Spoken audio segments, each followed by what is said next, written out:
ഫവാസെ, west ബംഗാളിൽ BJP അധികാരത്തിൽ വന്നതിന് പിന്നാലെ പ്രധാനപ്പെട്ട ഒരു വാർത്ത പുറത്തു വരുന്നത് SIRന്റെ ചുമതലയുണ്ടായിരുന്ന സുബ്രത ഗുപ്ത BJP മുഖ്യമന്ത്രിയായ ഈ പറയുന്ന BJP മുഖ്യമന്ത്രിയുടെ മുഖ്യ ഉപദേഷ്ടാവായിട്ട് ജോയിൻ ചെയ്തു എന്നുള്ളതാണ്.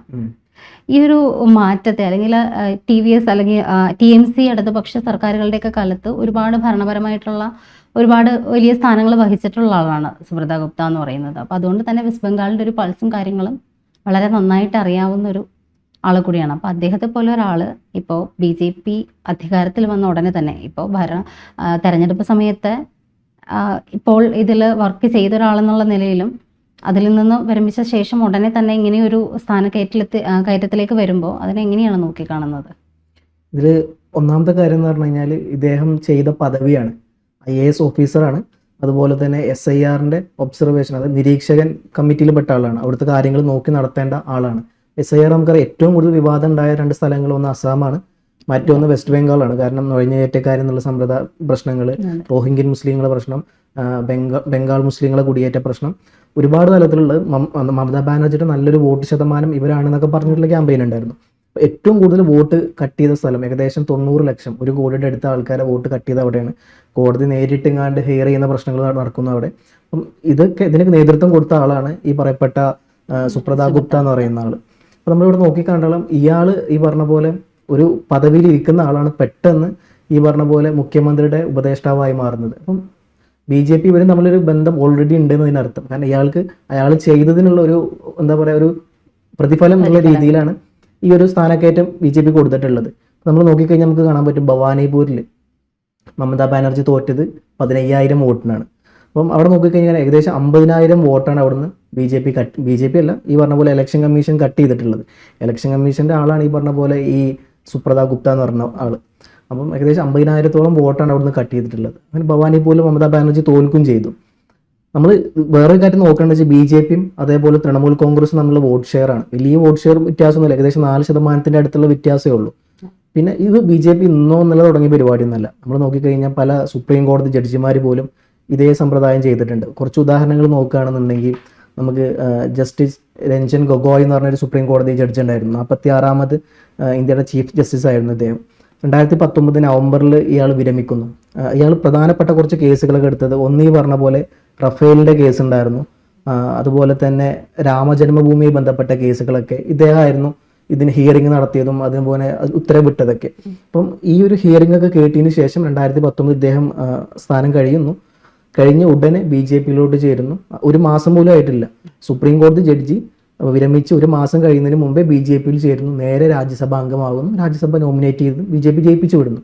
ഇതിന് മറ്റൊരു ഉദാഹരണമാണ്. ഇത് മാത്രമല്ല, സദാശിവൻ അറിയായിരിക്കും, നമ്മൾ കേരള ഗവർണറായിരുന്നു. അപ്പം 40ാമത്തെ സുപ്രീം കോടതി ചീഫ് ജസ്റ്റിസ് ആയിരുന്നു ഇദ്ദേഹം. അപ്പം ഇദ്ദേഹം ഈ പറഞ്ഞ പോലെ 2014 വിരമിക്കുന്നു. വിരമിച്ച ഉടനെ തന്നെ കേരള ഗവർണറായിട്ട് BJP അയാളെ അപ്പോയിൻമെൻറ്റ് ചെയ്യുന്നു. ഇത് 2ാമത്തെ ഉദാഹരണം. മറ്റൊരു ഉദാഹരണമാണ് ജസ്റ്റിസ് അഭിജിത്ത് ഗണോപാധ്യ. അദ്ദേഹം ഈ പറഞ്ഞ പോലെ കൊൽക്കത്ത ഹൈക്കോടതിയിൽ ജഡ്ജായിരുന്നു. തൃണമൂൽ കോൺഗ്രസുമായി ബന്ധപ്പെട്ട പല വിധികളും പുറപ്പെടുവിച്ച ആളാണ്. അപ്പം അദ്ദേഹത്തിന് ഈ പറഞ്ഞ പോലെ തന്നെ 2024 റിട്ടയർ ആവുന്നു. അതിനുശേഷം BJP അവരുടെ ടിക്കറ്റിൽ ജയിപ്പിക്കുന്നു, MP ആകുന്നു. അപ്പം BJP ഇത് ഇന്നോ ഇന്നലെ തുടങ്ങിയതല്ല. മുമ്പ് ഈ പറഞ്ഞ പോലെ തന്നെ എല്ലാ ഹൈറാർക്കിയിൽ നിൽക്കുന്ന MLA, ഈ കളക്ടർമാരായിക്കോട്ടെ അല്ലെങ്കിൽ കോടതിയിലെ ആൾക്കാരായിക്കോട്ടെ, എല്ലാവരെയും മുൻകൂട്ടി ഇവർ ഇത് ഈ പറഞ്ഞ പോലെ ഞാൻ കോടതി പർച്ചേസ് ചെയ്യും. അതെ, കോടതിക്കെതിരായിട്ട് പറയല്ല, പക്ഷേ ഈ പറഞ്ഞ പോലെ നന്നായിട്ട് ഇൻഫ്ലുവൻസ് ചെയ്യുന്നുണ്ട്. അപ്പം എനിക്ക് തോന്നിയിട്ടുള്ളത് വെസ്റ്റ് ബംഗാളിൽ നടന്നതും ഇതേ സംഭവം മാത്രമാണ്. മുൻകൂട്ടി ഇവർ പറഞ്ഞ് സെറ്റാക്കി വെച്ച ഒരു സാധനം തിരക്കഥയാണ്. അതിനുശേഷം ഈ പറഞ്ഞ പോലെ ഇവർക്ക് വേണ്ട എല്ലാ സാധനങ്ങളും ചെയ്തു കൊടുക്കുന്നു. അതിനുശേഷം ജയിച്ചതിന് ശേഷം ഈ പറഞ്ഞ പോലെ ഉപദേഷ്ടാവായിട്ട് മന്ത്രിസഭയിലോട്ടും കയറ്റുന്നു. കൃത്യമായിട്ടും ഭയങ്കര വെൽ പ്ലാൻഡ് ആയിട്ടുള്ളൊരു നീക്കം തന്നെയാണ് നടത്തിയിട്ടുള്ളത്. ഇപ്പം മമത തോറ്റു എന്ന് പറയുന്നത് കറക്റ്റായിട്ട് കൃത്യമായിട്ടും പ്ലാൻ ചെയ്ത് തോൽപ്പിച്ചത് തന്നെയാണ് അവരെ. ഇവിടുന്ന് അതിഥി തൊഴിലാളികളെയൊക്കെ മാക്സിമം എത്തിക്കാനും അവർക്കവിടെ കഴിഞ്ഞിട്ടുണ്ട്. അപ്പോൾ തോൽപ്പിച്ചിട്ട് തിരിച്ചു വരുമ്പോൾ തോൽപ്പിക്കാൻ കൂട്ടം നിന്ന ഒരാൾ തന്നെ. ഇപ്പോൾ ഫവാസ് പറഞ്ഞ കണക്കുകൾ വെച്ചിട്ടാണെങ്കിൽ കൃത്യമായിട്ടും ഇവിടുന്ന് പേര് വെട്ടിപ്പോയ ആൾക്കാരുടെയും ഈ മമത തോൽക്കാനിടയായിട്ടുള്ള മണ്ഡലങ്ങളൊക്കെ എടുത്ത് നോക്കിക്കഴിഞ്ഞാൽ കൃത്യമായിട്ടും പ്ലാൻഡ് ആയിരുന്നു. ഇദ്ദേഹം അവരുടെ ചാരനായിട്ട് തന്നെയാണ് അവിടെ നിന്നത് എന്ന് പറയുന്നതിലും തെറ്റില്ലെന്ന് തോന്നുന്നു.